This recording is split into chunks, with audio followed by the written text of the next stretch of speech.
Let me see if anyone's here yet. We have a small but loyal audience, and then there's a lot of people who watch catch up on later.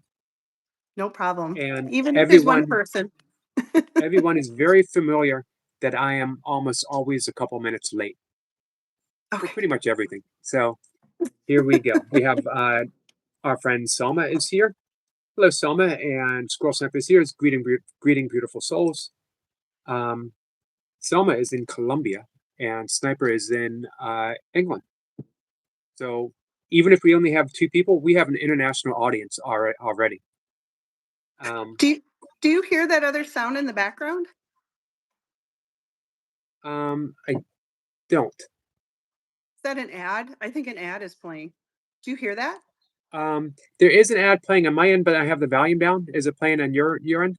It's playing on my end. Um, I wonder how we can fix that. I wonder if that just went away. Maybe that's it. All right. Well, hopefully that'll be it. Okay. All right. Lee is here, and MK Billion Dollar Syndrome. So, guys, we're gonna jump in. This is Beth Geer. She's the author of 3 books, and 2 of them are exclusively Course in Miracles, right? Mhm. And Yes. then your second one is Course in Miracles based, but Mhm. also contains some other wonderful information. And Yes. we're going to cover as much of that as you want, or all of that as you want. Um, First, I'd really like to know, um, how did the Course in Miracles come into your life? Oh, well, that is um I'll try and give you the shortened version. Still turns out really long, but I've been a spiritual seeker my entire life. Ever since I'm going to say around between 5 and 7. Wow. I didn't tell this in my talk with John Mundy. Uh, I I've always prayed. I've been raised Catholic. I am no longer a Catholic practitioner. I'm now a self-taught spiritual person, I guess you would say. And that kind of ended in my college years. I transitioned over to there's so much more out there, and it's so much more of it um, is in sync with my beliefs. But anyway, when I was very small, I had a cactus on my windowsill, a big cactus, yay big. And I was praying to God, my nightly prayers. And I thought, I wonder if God can hear me. Maybe I should be saying my prayers out loud. And I wonder if God can see me. Maybe I need to kneel in front of the window. So I thought, normally I just say them in my head before I sleep, laying in my bed. And I'm 5 to 7 years old. And I know this because it was before I received my first communion. First communion is received in first grade, so between 6 and 7 in the Catholic Right. Church. So it was before that. So I knelt in front of the window, and that cactus was sitting on the windowsill, and it was there. I didn't move it. I just put my hands like this, and the cactus was in between my hands. And I said my prayers out loud, looking up at the sky, thinking maybe God will for sure hear me and see me. Um, then I pulled my shade down and closed my curtains because it was night. You close your curtains in your windows, even though we lived out in the country. Woke up the next morning and there were 3 huge pink blooms on on the cactus. It bloomed overnight.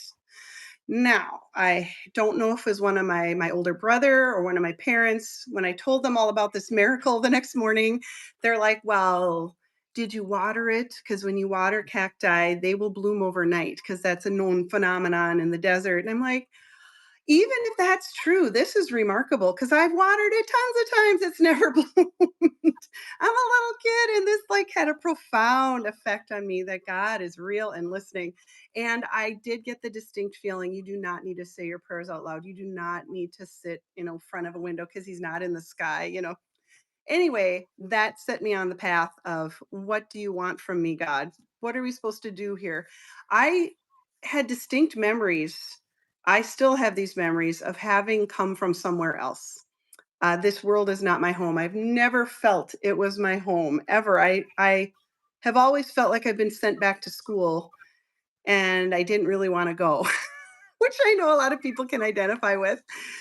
So that led me down a path all throughout my junior high, high school years of buying books and getting anything I could get my hands on that was spiritual, whether it was So near death. Mhm. you had no trouble with when you finally got to the course. You had no trouble with the metaphysics because you were already No. In fact, the thing that stopped me dead in my tracks, fast forward to that time, I've collected all this stuff about numerology, astrology, tarot, ghosts, aliens, near death experiences, angels, meditation, lots of meditation. I'm very attracted to that. Once I got to the course, there was this back and forth at the bookstore where it was kind of pricey. I couldn't open it. It was wrapped in cellophane. I couldn't look at it. Um, and it looked intimidating. The cover was like no nonsense. And I didn't really know what it was. And when I wanted to buy it and I thought I'm going to get it this time when I go to the bookstore, it wouldn't be on the shelf.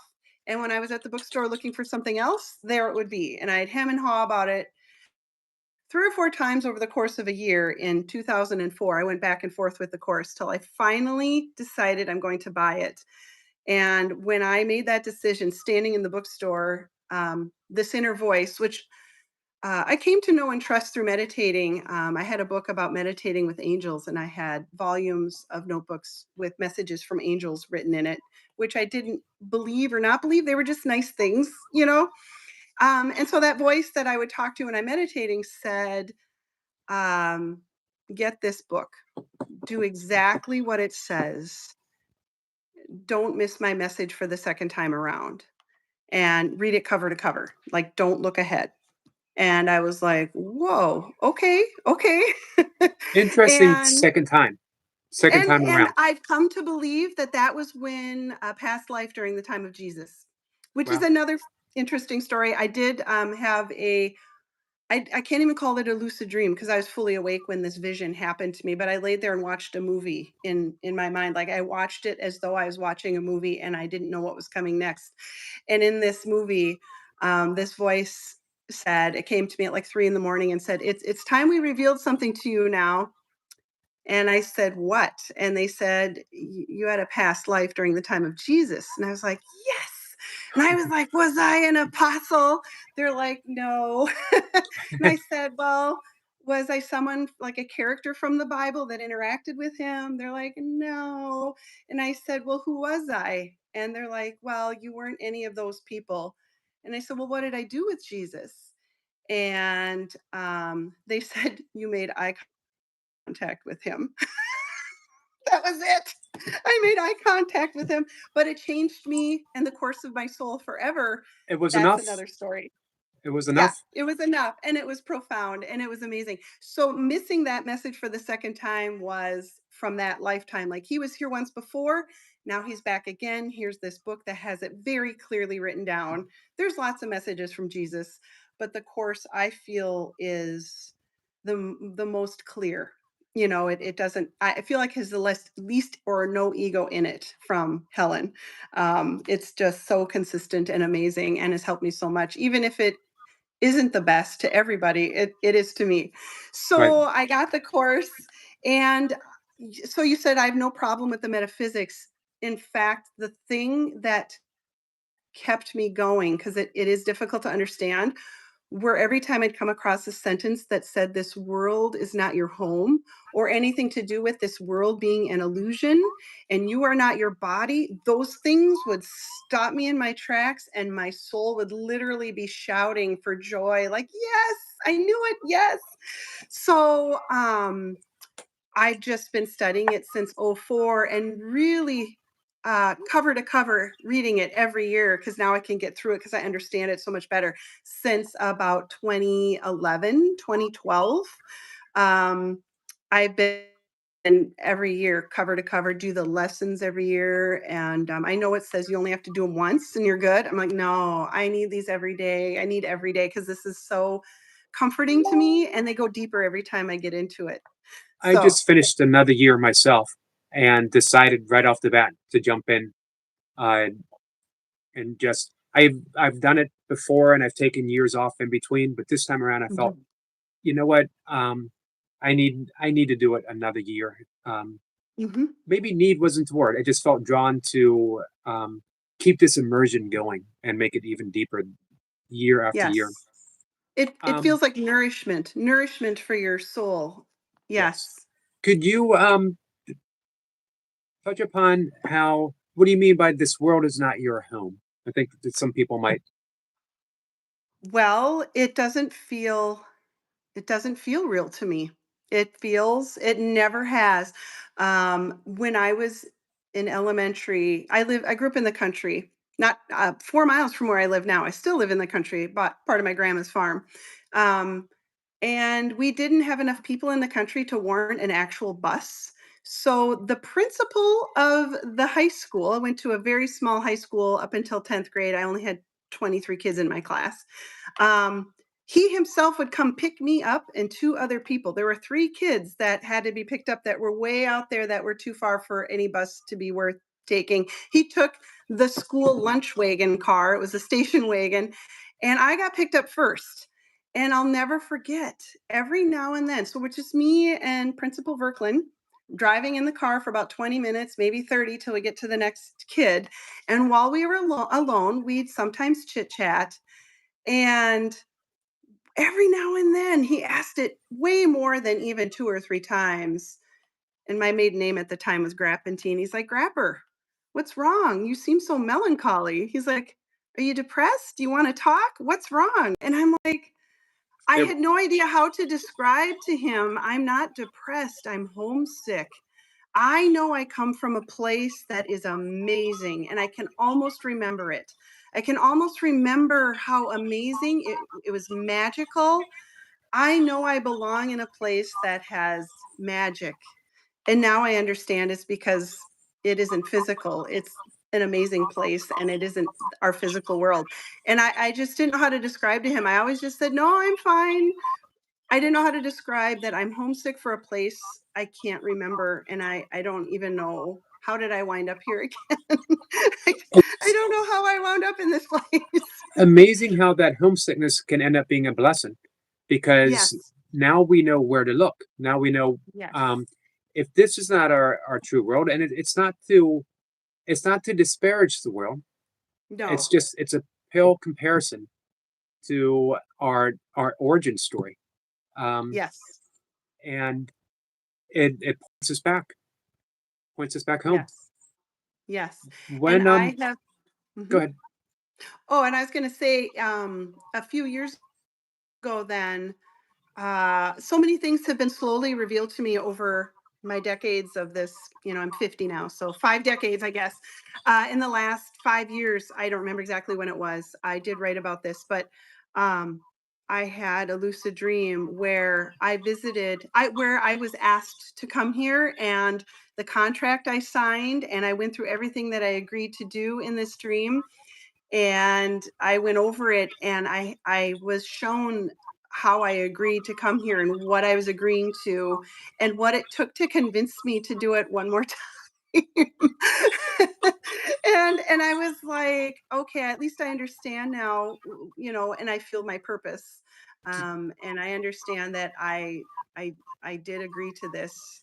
I wasn't sent here. It's not punishment. And we are here to love the world. It isn't a place to disparage and hate and quickly get through as possible. Like, there are people I know I've talked to that they're just trying to get through their life as quickly as possible because they don't want to do it. And it's like, no, it should be savored and loved and transformed and improved through our love. So, would that sum up your let's use a Sanskrit word, your dharma, your purpose, that um, to love, forgive. Yes. Yes. Um, how's that played out for you, for your personal life? Um, I'm gonna say, and I know it's not luck, but I feel like the luckiest person on the planet. I am by no means rich, but I have a comfortable life. I have an excellent, my husband is my best friend. He is an amazing man. I have two kids, a boy and a girl. I'm surrounded by all the physical things that I could ever want, and I don't want much. And that was when the course walked into my life, when our first child was born, and I remember watching her crawl around on the floor, so I know she was less than a year, and I thought, "I have everything I've ever wanted. My boxes are all checked. I have the husband, I have the house, I have the farm, I have the kids. Babies are coming. I have at least one, I'm good. Even if I just have one, I'm okay. I want the experience of motherhood." And I still was not satisfied. I thought this still isn't it. I shouldn't still feel this. Something is missing. And that's when the course walked into my life. That's when I started seeing it on the shelf. And keep in mind, at the time I'm in my 30s, the course has been out since 75. The course and I were born the same year. And I just discovered it on the shelf at that point. And then that I discovered was the missing piece to my inner peace, was the It's course itself. interesting So my that. personal Mhm. Go ahead. So my personal life is very peaceful. I just had coffee with my dad this morning, and we were talking about enemies, and he's like, "Well, I don't know if you met this person, if you would like him or get along." And he goes, "I'm sure you get along." He goes, "You probably hardly have any enemies. Do you even have any enemies?" And I go, "If I do, I don't know they are, and they're wasting their time because I'm not. I am at peace with every human being that I've ever come into contact with." So What if I there's what haters, I I don't love know who about you your are. story is that it does show how diverse people are and how the course comes in. Um, for me, it came a point of suffering and needing that light. And from you on paper, you had everything that you could dream Mhm, of, but there was still that one little thing that was missing, mhm, and that was God. That was that connection, that intimate connection with mhm. God. And I made a pact with God when I was very young. Again, we're talking between 8 and 12. And I'm going through all this stuff looking for God, trying to figure out what he wanted. And I remember one day I said, "You know what? I know there's a lot of people out there." I've always had empathy for classmates that I knew had rough families or were friendless. I'd always treat them with deepest kindness, especially if they were bullied, because I felt like I've been in those shoes before.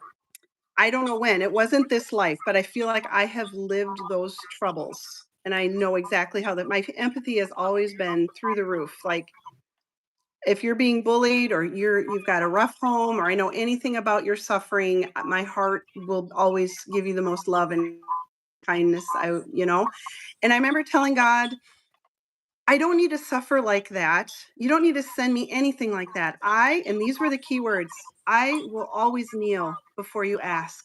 I will stay on my knees. So if you send me anything terrible or horrible, I'll go even lower. I'll lay on the ground, whatever it takes. I'll do it before you ask. I just want to know what it is." I'll do anything you want before you ask. And when I found the course, I was like, this finally at age like 31, 20 years ago, I felt like this was my manual. It was my instruction book. And I was like, now I can really go to town with this. So I've Um, done my best to nurture that info. you and I, before we hit the live button, um, you and I talked about that. Just asking. We were talking about something slightly different, but I like the fact that you literally asked God. Could you make it? Um, could you make it gentle? But you don't have to. Either way, Right. it reminded me of something Wayne Dyer said years ago, that he was a camel. And a camel is an animal that this was when he first quit drinking. And Hmm. people said, "So, now that you're sober, how's your life?" And he said, "I've become a camel." A camel is an animal that wakes up in the morning on its knees in Hmm. prayer, and ends its day on its knees in prayers, and goes 24 hours without a drink. Um, so um, we can literally ask, Hmm. "Can my life be easier?" Um, Hmm. when we take it for granted that this is the way our life is. Um, but the reason you and I were talking about that, I'm going to bring this up because Hmm. Kat is here, and you and I were talking about Kat. Um, Hmm. Hi, if Kat. you um, if you could basically say what you said, that ask if you want Yes. contact with. angels. If you want Mhm. contact with beings of love, Mhm. ask and wait. And it doesn't hurt to build a landing strip. Right. Exactly. You were telling me that cat wants, like in my second book, I have contact with an extraterrestrial named, well, I call her Martha.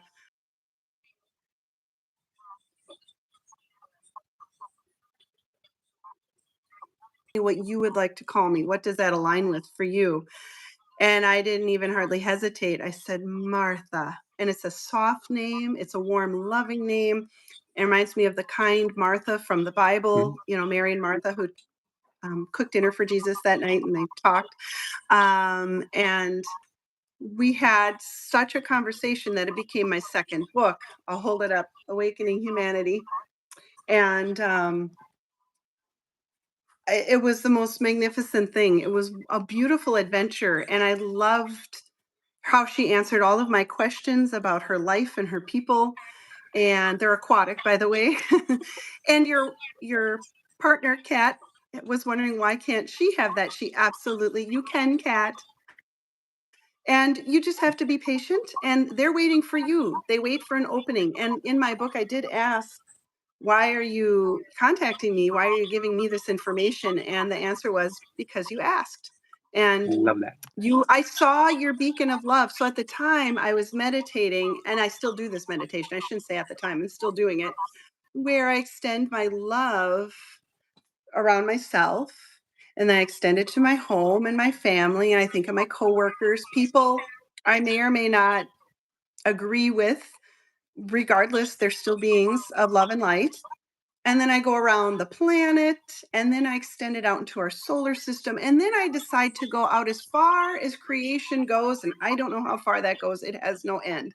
It it's infinite as far as I can understand. And I just go out as far as I can. And that's what Martha said she saw. She said, I saw your light and what you were doing. And she said, we both have the same profession.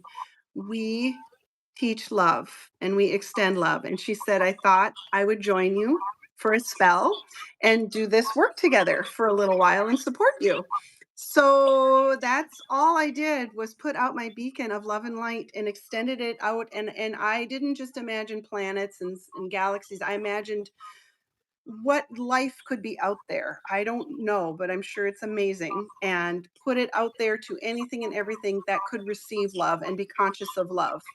And she happened to pick up on my bat signal and Well, appeared in a lucid dream where she let me look at her hands and her face and her, how tall she was, her body, and it was quite an amazing experience because um, there was a moment where I had handed her a glass of water, and she took a sip, and her eyes were above the glass, and they looked right at me and into my soul, and I woke up, but I was still in this story, this interaction, and I realized I'm in a lucid dream, I'm awake, I have full control, and I can ask her whatever I want. And then once we established that connection, I could just sit quietly and ask, and she would answer my questions, and we'd have dialogue, and then was that became the book. any contradiction with the Course in Miracles, or did everything just align, or was that a It aligned perfectly. It was wonderful, because love is love. Love is a universal thing, and when you're aligned with it, truth is true, and it's consistent. Yes. There were just weird things that surprised me about their cultures and how they're a mixture of mammals. It's almost like, because they lay eggs, but they also hatch live young, and they're, they take like, I can't remember what she said now. They're young, mature in about 3 years, what takes 19 for ours to achieve. 18, 19 years for our kids to be out of the nest, and theirs are fully grown in like 3 years. well, Something like that. I can't remember for sure, but it's like a very short time, and the family unit is so strong, and the bonds, they're all telepathic with each other, and um, She was like, they're like 12th density or 12. There's like dimensions and densities. They're very confusing, but a dimension and a density are two different things. And I want to say they are a 12th dimension because they're still physical. They still have physical bodies. There's still a Any density there. Um, any further contacts since that dream? I have asked her about that, and she said, on like moving forward, this isn't like going to be an ongoing thing, like I'm going to channel her or anything like that as like my job. She said, I have no interest in that. She goes, I just wanted to help you with this one project and to ignite the curiosity and the open-mindedness of people that extraterrestrials are real and our world is about to change. We are awakening, and there is more than just a spiritual awakening. It is attracting all of the best that exists along with us in this physical world, in this physical reality. And their time is coming very soon. Um, there's another channel, Daryl Anka, Mhm. and he channels Bashar. Bashar says late 26 into early 2027, it'll be open contact. Do So, you do you think some of the current trouble, the little bit of turmoil that we have going on, is a like a precursor to a greater awakening that we're going through the shadow before we get to the light? yep, it's all about, are you getting distracted by all the distractions? Are you taking sides? Conflict has to get ejected out of your brain. If you're a passionate side taker and you're going to defend your belief, love needs no defense. If you're coming from a place of love, that desire to defend, taking someone down to the mat, and All getting right. into fisticuffs with someone, that goes away. And the sooner we lay down our conflicts and let go of those distractions and focus on global unity and peace within ourselves. You can't probably change something some leader is thinking on some other part of the planet, but you can change what you think about that leader. That's your garden. That's the place you need to tend. Of course, that's the key. Both of those are key tenets of Course in Miracles. Hmm. The first thing you said about defenselessness Hmm. uh, is a very large, and then of course the do not seek to change the world, Hmm. seek to change how you see the world, Hmm. and which is the message that you just gave. We've sort of abdicated our responsibility and our creation of the world. And the message that you just gave was, let's take it back. We're Hmm. responsible for what we see, so we can change it. And I have an exercise I do now, and I only started this about a month ago, maybe 2 months ago. It's had profound changes in the synchronicities and coincidences in my life where I thought life went along pretty good before, but now it's like the way is being paved with smoothness and things are opening that are, I just think, don't even matter, but it's still making my life easier. Um, I call it sensing. It's a sensing exercise. I know with John Mundy, I did a meditation where we sent love to ourselves into the future towards a problem we were having, and then it gets reflected back to us. I've had immediate, like next day changes on big problems just doing that. But I combine that with like when I'm at work, doing the dishes, whenever I think of it, I say to myself, "Ooh, do your sensing exercise." And all it is you when you do this, you quit thinking with the ego. Because if you're thinking, it's the ego. If you're sensing with your heart, it's feeling that spirit. And you're not thinking about the past, you're not thinking about the future, you're not worrying about anything. All I'm doing is sensing the energy of our unity. And I just remind myself, remember, there's energy in this pencil, there's energy in my chapstick, there's energy in my coffee cup, and I have a quartz crystal that has energy. There's energy in my body that's measurable by science. That is all God. Remember, you're one with literally everything, and even the forms are whatever they are. You can judge them as good or bad as you want, but when you're sensing energy, you're not judging anything. You're feeling unity. And as many times as you can throughout the day, tune into that and things will work out. Insane things will work out. Like little things and big things. I had little things like I still listen to headphones with a cord, and I'd go jogging with that. And I was getting annoyed with the cord and my kids would make fun of me. Why aren't you using earbuds? I'm like, I don't know. These work. Why would I get new things? And after a few times of trying to run with them and then they got pulled out of my ear because my hand got caught on the cord as I'm jogging, like, maybe it's time for earbuds. And I remember looking them up and I thought, well, the ones I want are really expensive. And I thought, I'm just going to leave it go. It's fine. Out of the blue, I'm doing the sensing exercise and I just had the compulsion check Amazon. I scroll down a little bit on the earbuds and I found a pair for $210, waterproof. They hook over my ears so you can run with them. They don't fall out. And I thought, that's what I want. Right below those was another set. Amazon sale for $34.99. Wow. It's like $210 earbuds for 35 bucks. I'm like, okay. So that worked out. I've wanted an old-fashioned rocking chair, like an old wooden rocking chair for ages, but I go online, they're over $100. I'm like, I don't need it that bad. It's just something whimsical I'd like to have. And I was thinking about it again like a month or so ago, and I'm driving home from work and I'm thinking about the rocking chair. There is a pile of furniture in the ditch. Some farmer emptied his barn, and there's my rocking chair. Now, it did need some work. It needed to be refinished, but it was intact. It was oak and it was great. And I had fun restoring it. And I thought, wow, that like instantly appeared. What I And you have to be open to doing the work too if right. something appears through synchronicity. What I Mhm. what I love about that is it is through synchronicity that Yes. you're not like actively manifesting.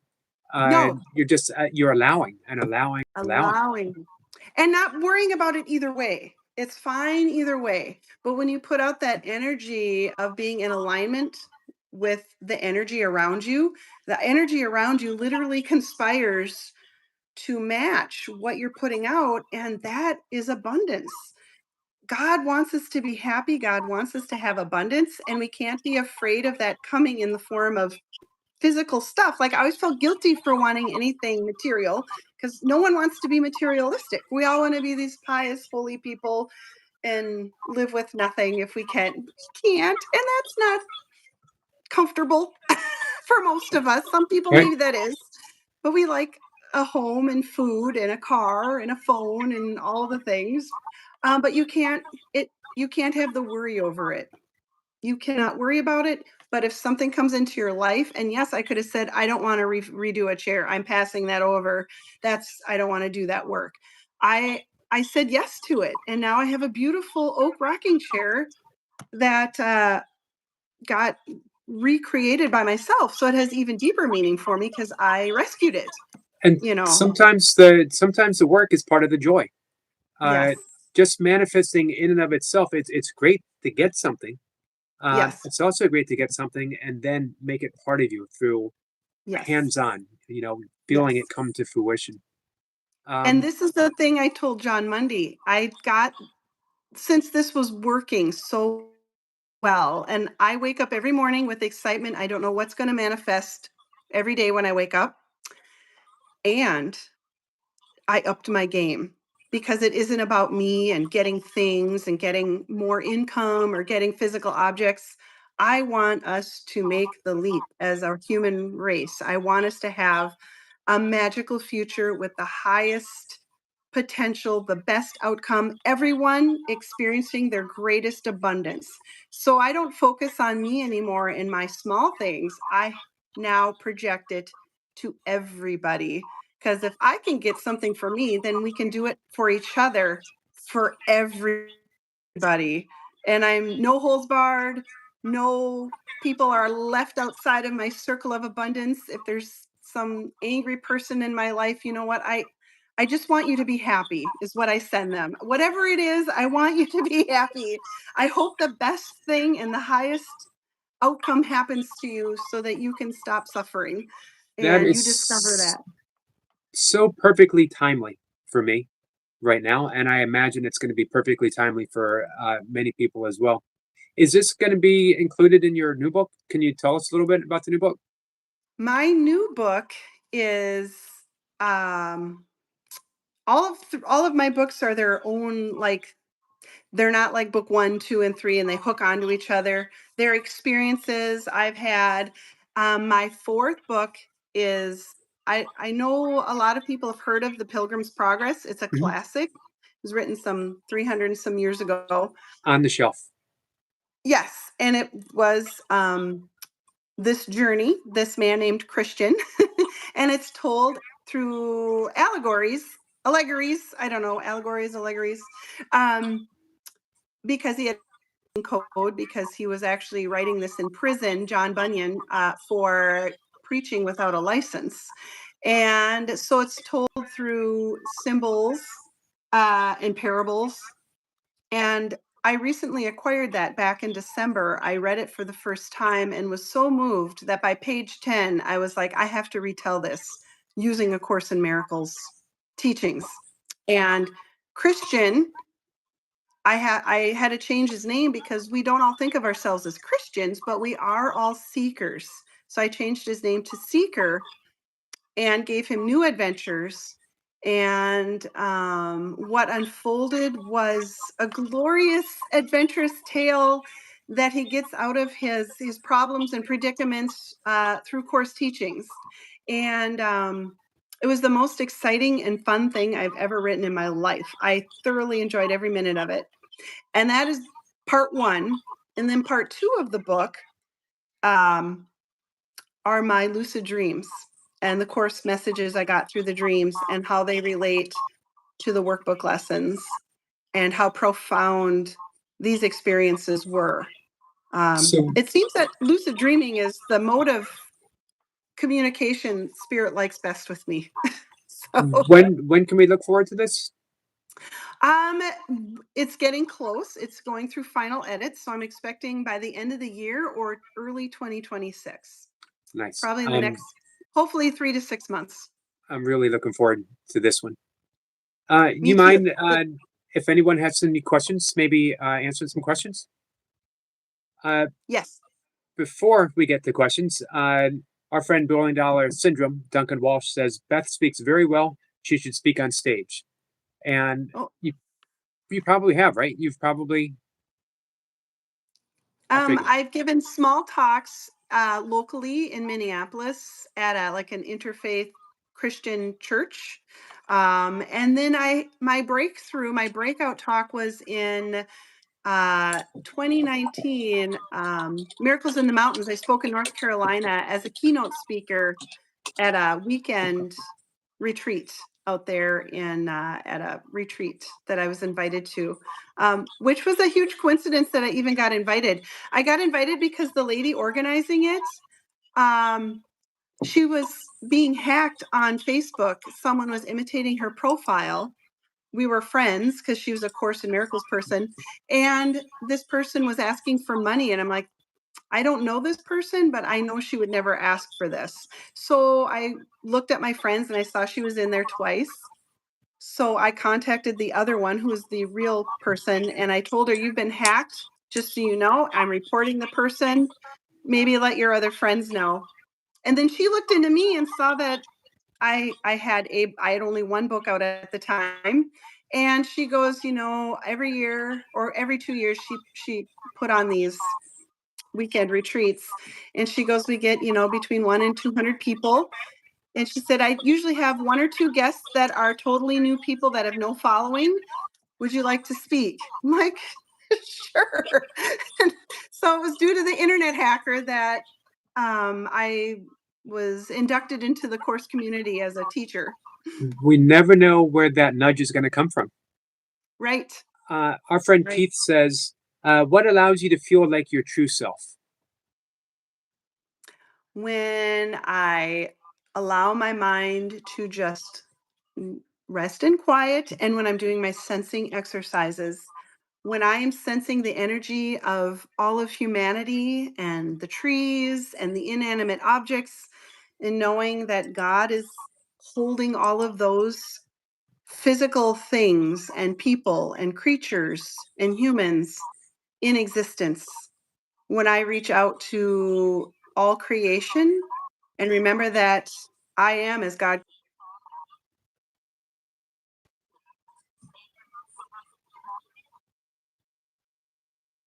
or unseen, because we are literally a part of the most magnificent creation and power. When I just sit quietly with that connection, with that sensing exercise, as I Mhm. call it, connection, and, and get out of the headspace of being a body for Beth. Which is an important Yes. lesson in the course and repeated often. I am not a body. I am free. Um, Mhm. Percolated Fish says, could Beth elaborate on be in the world but not of it? So, our reaction, our emotional reaction is everything.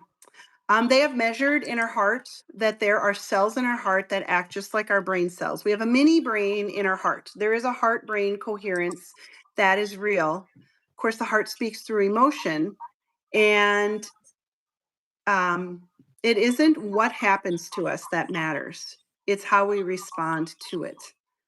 So, living in the world but not of it is to remember that we are here to see past the form and love the God within everything, not as worship, but as co creation, that we all are in this together, and have mercy because you've stood in their shoes too.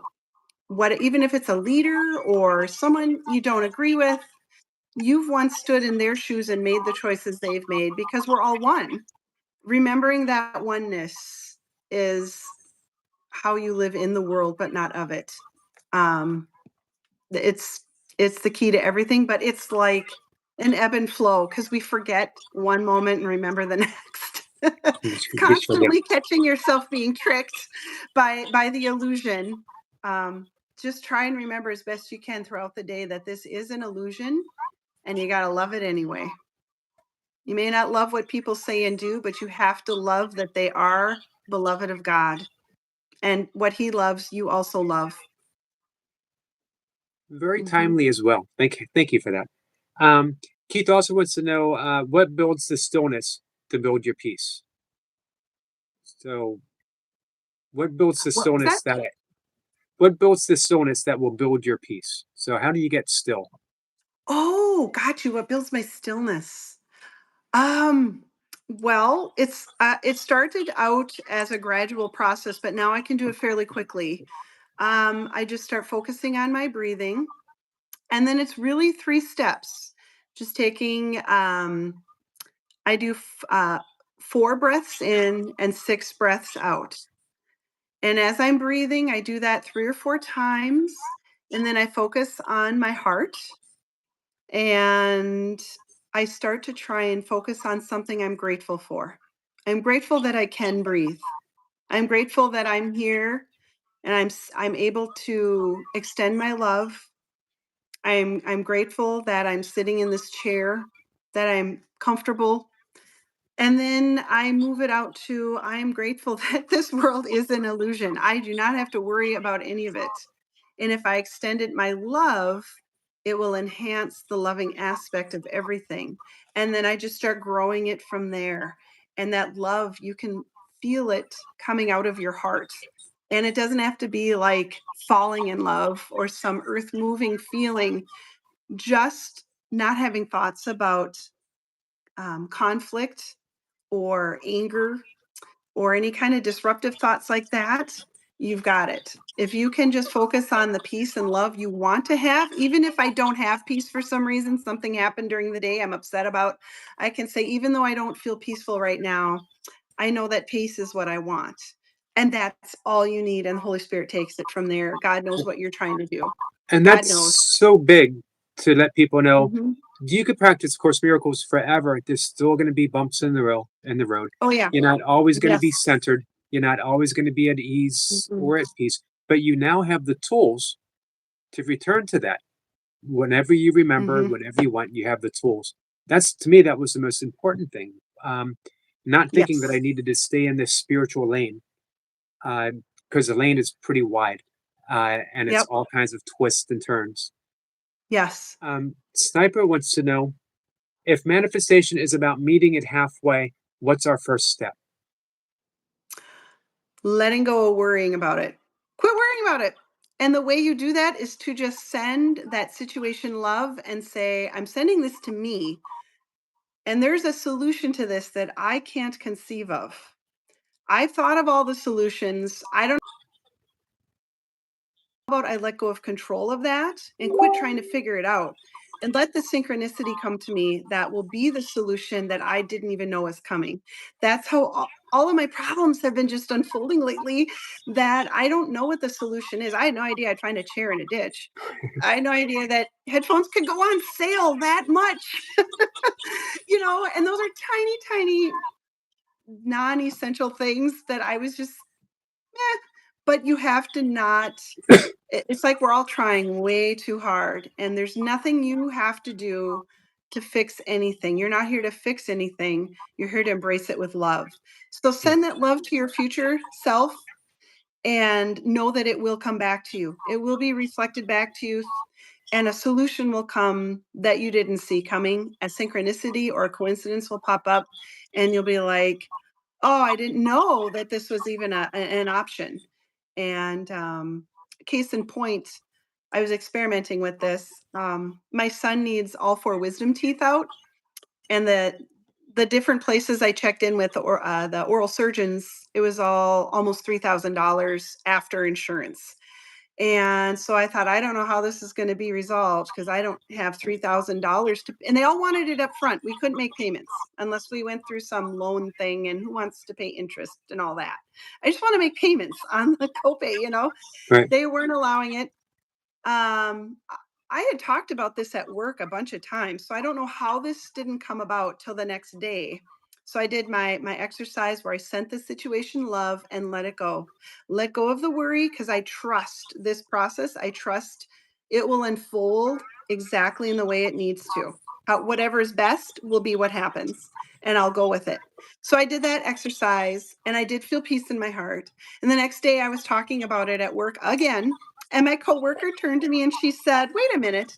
I have a solution for you."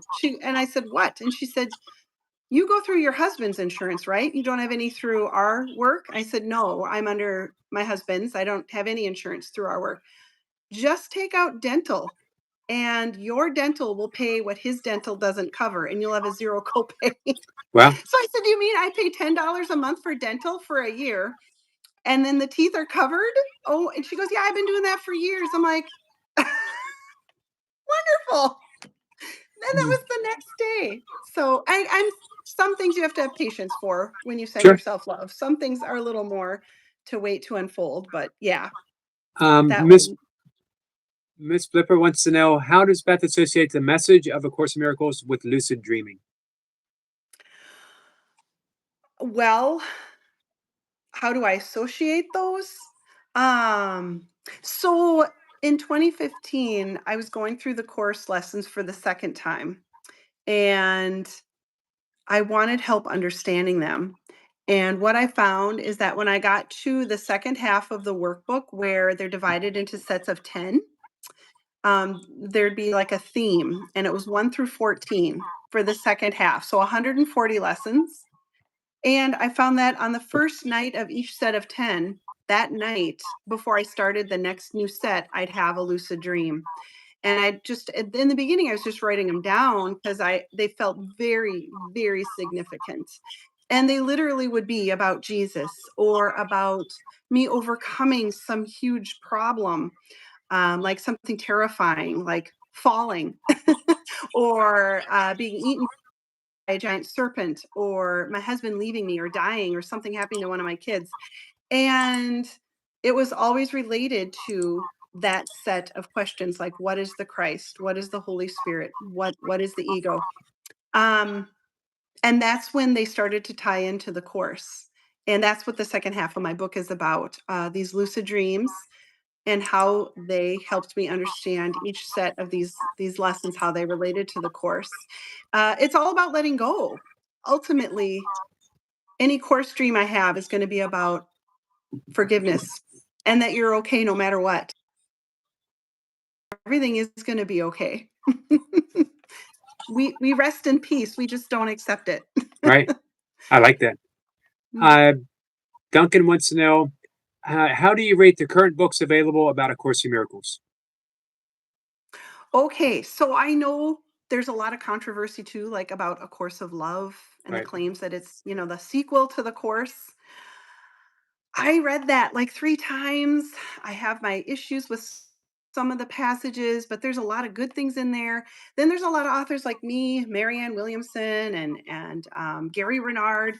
We've all got all these books out there, and I asked the Holy Spirit. I said, "Is like A Course of Love the second book? Am I just not embracing it in the way I should, like I do the course? Like why? What is that? What is true?" And the Holy Spirit surprised the heck out of me and said, "Yes, it is the sequel to the course, Well, but so is every other book about the course." All of you are talking about the course. They're all the second book. They're all the sequel. Every single author or person or teacher, you and I, we're continuing the course. You and me right now with this talk and all the people in this conversation and anyone who listens to this video, we are the follow up. We're discussing it, we're growing from it, we're expanding our knowledge and understanding. That's all that's important. And to say, oh, this is the truth or that's the truth, you just have to ask yourself, well, is it loving? And then you'll know. Does it talk about separation and bodies, or is it about spirit and universal love? That's your easy sifting tool. But the Holy Spirit gave me an answer I didn't even consider. um, And that was that everybody is the sequel. that was so totally not what I expected. No, And it was perfect. It was yes, absolutely perfect. Um, Seems to me that might be a book in and of itself. Um, the sequel to the sequel. That everything's a sequel. Um, yes. The sequel is everybody's the sequel.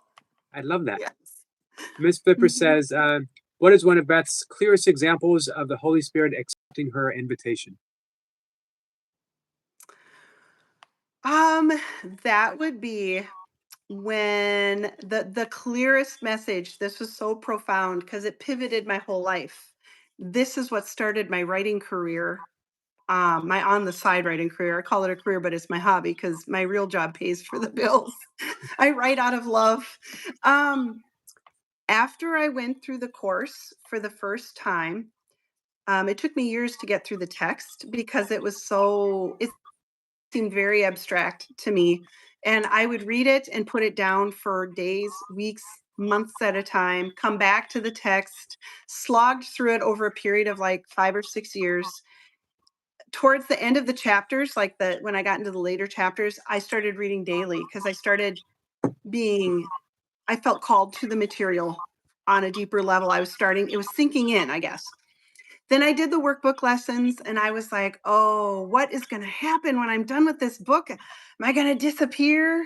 Am I going to start glowing? Am I going to, transform? Is my life going to change in some huge way?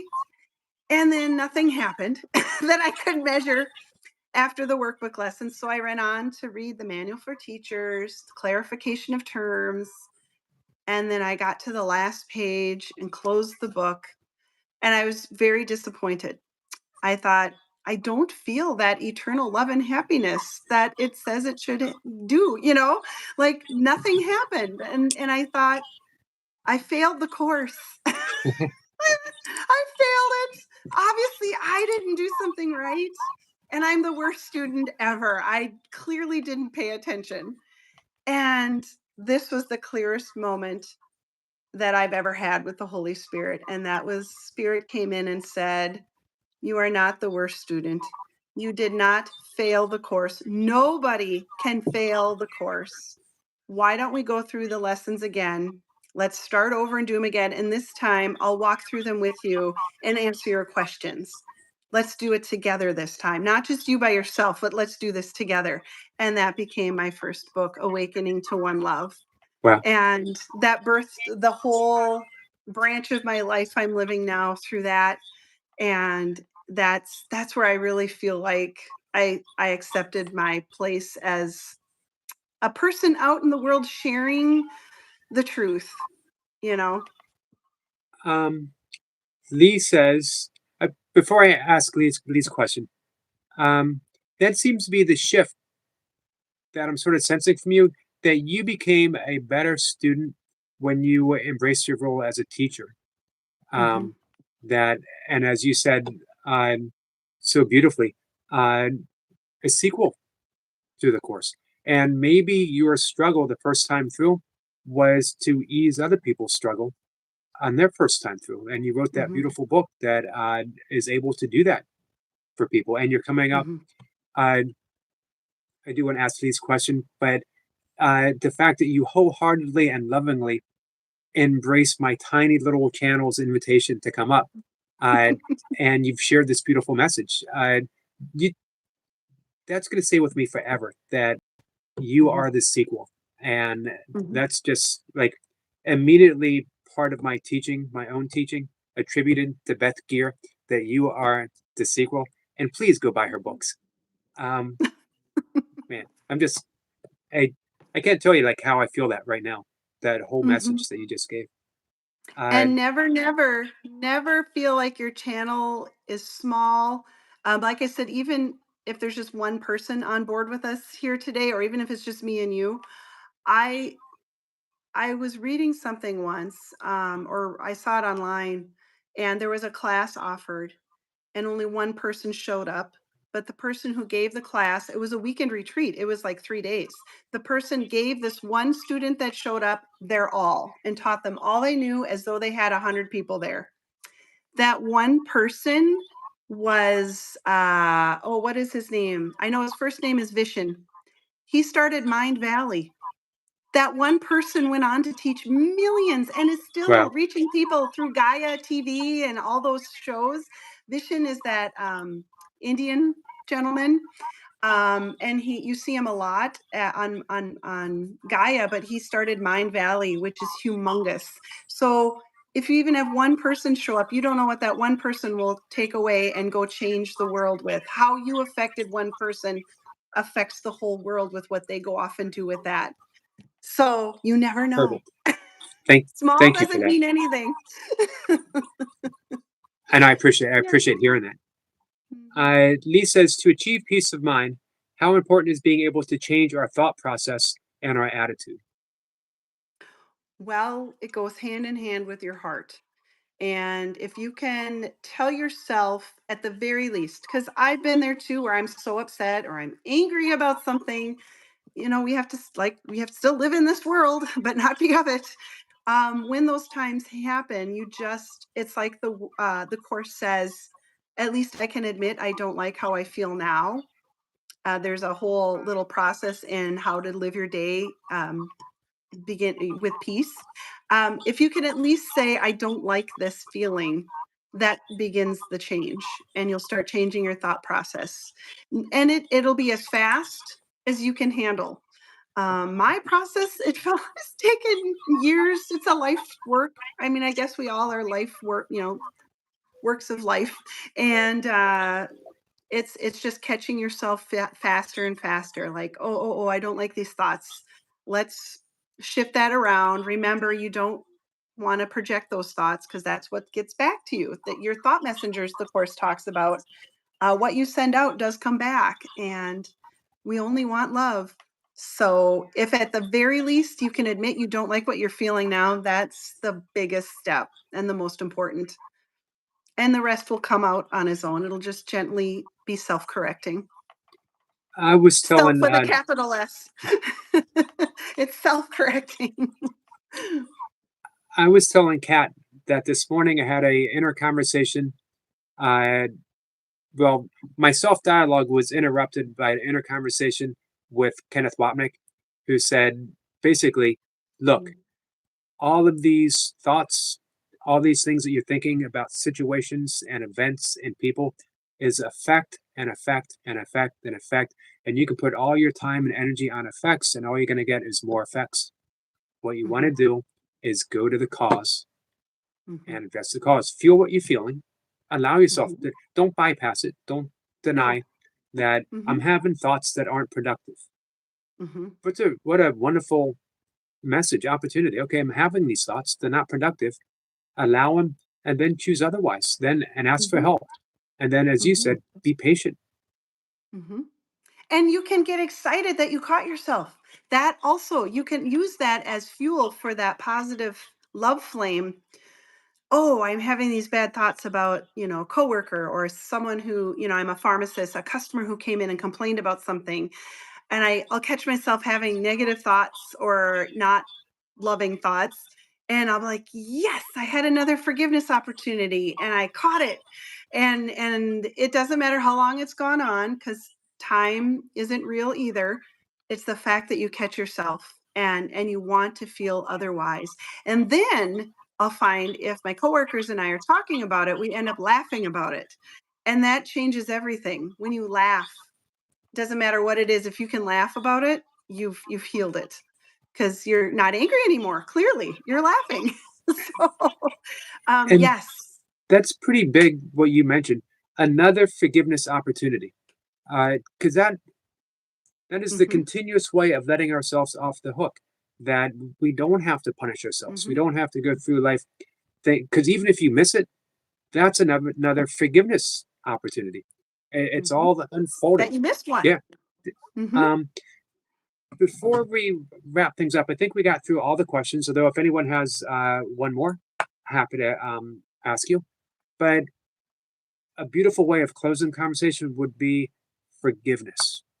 Mhm, What, how, why? mhm. So, the best definition I found in the course, it says to forgive is to overlook. And you think, "Well, what am I overlooking?" You're overlooking the illusion. What is the illusion? That we're separate. So to forgive is literally the sensing exercise I was talking about, where you don't even focus on the physical, you sense the energy around you and the love that is just waiting for you to recognize it. That's forgiveness. And that's all you have to do is remember that energy that connects us all and that we're all a part of, and that is forgiveness. And you want to do it because that is your true self. And you want to be who you are in truth and who you are created as by God, not as we've invented ourselves. The whole goal of forgiveness is to return to the truth of who we are, the powerful beings of love and light that and to let go of all the extra and the illusion. We want to wake up in a nutshell. We want to wake up. I don't know of anybody who says, I just want to stay asleep. I like suffering. Nobody likes that. So we want to escape suffering through forgiveness, which is to overlook all the suffering and love it anyway, because we know it is love. We just can't see it. And you won't see it with your eyes, you won't see it with your thoughts, but you can feel it with your heart mind. And you can feel it through sensing, trying to find that love and the love will feel like connection. So just remember your connection. And if you can't, if you're like, my heart is breaking, I'm grieving, I've lost so much has happened to me, I'm damaged and broken, just love yourself, then send it to your own heart that it heals. And you will do it. There's no doubt in my mind you will do it. Beautiful, Mhm, absolutely beautiful. Um, I I actually can't think of a more beautiful way to end a conversation than talking about forgiveness, because it is when you were talking about um, the upcoming changes. And I mhm, think forgiveness is vital for that energy to mhm, manifest in the world. Without it, we're mhm, stuck. with stuck energy. Mhm. Kat says, "Thank you so much, Beth." Welcome. Welcome. Um, hey, could you tell her one more time? They're gonna come. That They're gonna come. I was talking with Eric before we went live, and we were talking about, extraterrestrials and how, you wanna build a landing pad. I built one. Unknowingly. I've always wanted a walking meditation spiral, I was telling Eric. And when it got to the center part, the little area I wanted to make, my 19-year-old son was helping me, and we went back and forth with what to put in the center. And I said, "Hey, the local hardware store has these hexagons. I think that'd make a nice circular centerpiece." So I brought some home, and he goes, "That's not enough, Mom. We need 2 more rows to go around and make it a little bigger so you can sit in the middle." And so I added the next 2 rows, and I realized they looked really familiar, this hexagon circle shape, and it reminded me of the family crest that Bashar always talks about. And so I started looking it up, and I found a talk he gave 5 years before I discovered him about this vortex array that you can have on a piece of paper. If you Google the Bashar vortex array, you'll find the display. And I realized my centerpiece was exactly that. And I turned to my son and I said, "I think we put out a welcome mat to the extraterrestrials. This isn't just a garden spiral, it's a welcome mat." and So now we that's in wait. my backyard, waiting for the ship to land. Now we wait for the mothership. Uh, Yep. Kat had said, "No way, walking spiral circle. Me too." Um, Yes. Gotta love the synchronicities. Yes. Build it. Build it. I just used 12 by 12-inch square tiles. The thing is huge. It's like 60 feet across, but it's just the size it is. And then I put plants in between the spirals, and I've got all these beautiful little flowers and creeping thyme, purple and blue, and it's turned out immensely better than I ever expected. Wow. So, and I love it. I love it. Are you familiar with Stuart Wilde, who was sort of a new age teacher in the 90s, early 2000s, 80s, 90s, He contemporary sounds of like so familiar. He Wayne sounds Dyer? so familiar. I know Um, Dwayne. Yeah, or Wayne Dwyer. Yes. Mhm. he wrote uh, years ago that if you place your attention on he said specifically the grays, that Mhm. they know that your attention is on them and that Mhm. you will get signs. And I had mentioned that to Kat. Uh, he also said you probably don't want the attention of grays. I don't know anything about that. Some of them. There's some.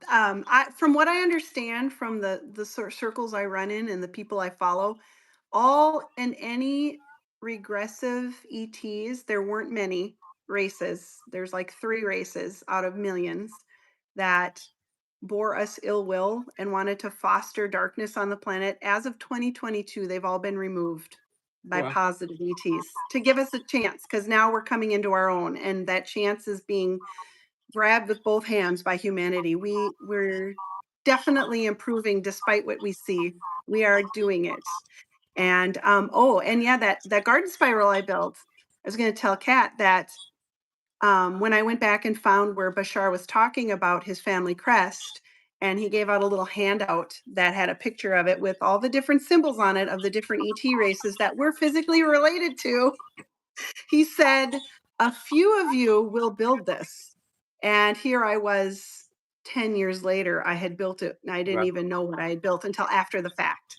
So, and he is blue gray. So right. he's not a gray. Um, His race is blue gray.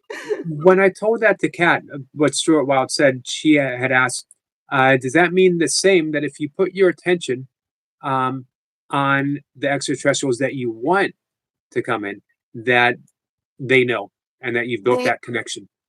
Because they're all telepathic. Any advanced race is that comes with spiritual advancement is telepathy.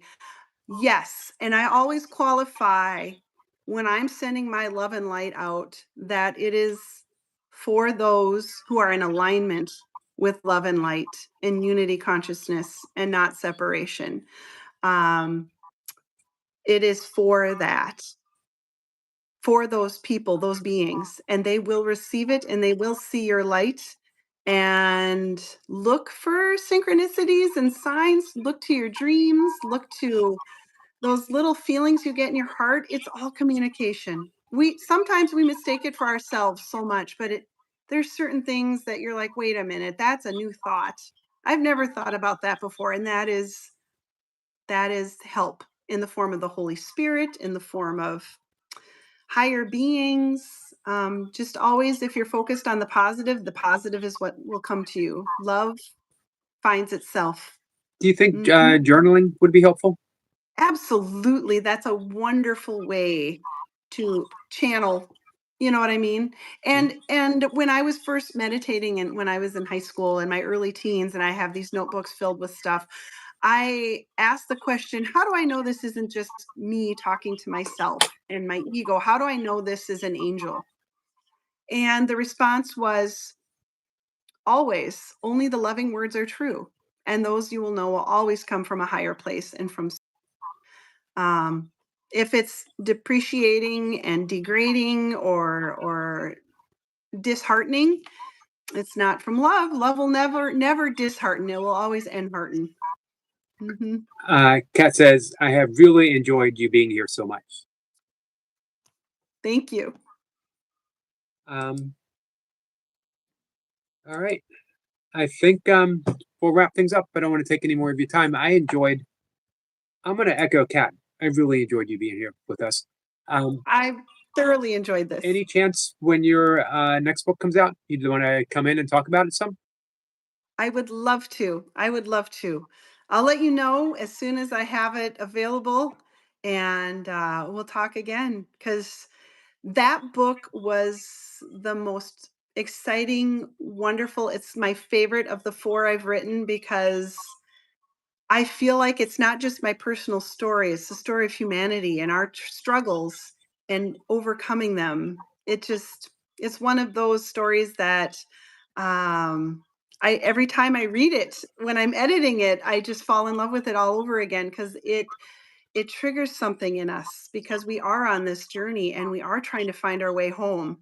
And we do have obstacles and trials.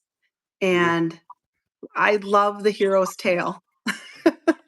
Um, The underdog makes it. The unsuspecting person that you never thought could do it does it. I wanted to say how much I enjoyed finding out about your connection with John Mundy, who Mhm, was a very early course teacher that I um, responded to so deeply through mhm, his books. I have the single most beat up copy of Awaken to Your Own Call in mhm. existence because it has been with me through several moves.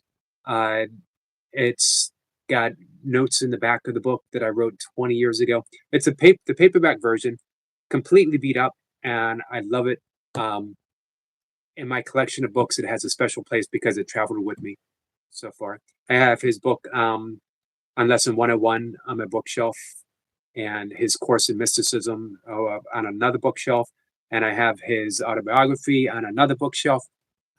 Just a very important teacher in my life. And Yes. I feel deeply connected to him too. We instantly hit it off. I met him at the Miracles in the Mountains conference. He was also a speaker in 2019, October of 2019. That's where we met. And we've been friends ever since. And he has either endorsed my book, my most recent book, The Light Has Come, that I think I wrote in 2023. He actually wrote the foreword for it. I feel so honored to be surrounded by such amazing people. I do have a tiny story about my editor. I am published by Ronnie and Ivor Whitson. Ronnie Whitson annotated the Course in Miracles. She's the one who numbered all the sentences and paragraphs. She went through the course and helped edit and numbered every sentence. And I didn't find that out till we were well into my first book publishing. Um, I had a different editor go through my first book and helped me hone it down. And then he emailed me a list of people he thought could become a publisher for me. And I didn't open the email, but that night I had a dream And in that dream, a man came to me. He was in like a Men in Black suit with the sunglasses, the three-piece suit, the hat. And I was mowing the lawn at the time in my dream. And he did this, like cut the engine. And I turned off the lawnmower in my dream and I said, "Can I help you?" And he said, "The publisher you want to reach out to is Ivan." And I said, "Okay." And I woke up and I thought, "Oh, I should probably take a look at that list and see if there's an Ivan on there." I didn't find an Ivan, but I found an Ivor. Reached out to him. Turns out his wife annotated the course. They took on my work. They believed in me, and the Well, rest is history. It's the dreams. I'm telling you, it's just how they go. It's how um, spirit communicates with me. so guys, be open for your dreams. Yes. Um, and one of the things that you return to several times is be patient. Just be patient Mhm. because it's already happening. It is. Um, I love I love everything. I love the sensing exercise. Just thank you so much for everything. Thank you Duncan too says he so very much. much enjoyed the talk as well. Uh, so I look forward to the new book, and then I look forward to talking to you again when it comes out. Thank you so much. We for sure will. Thank you, Eric. Thank You're you. welcome. Nice meeting all of you too. Thank you. Blessings. Guys, we're Take going to care. sign off. I'll see you at 5:25. Take care, my friends. Bye-bye. Bless you. Bye.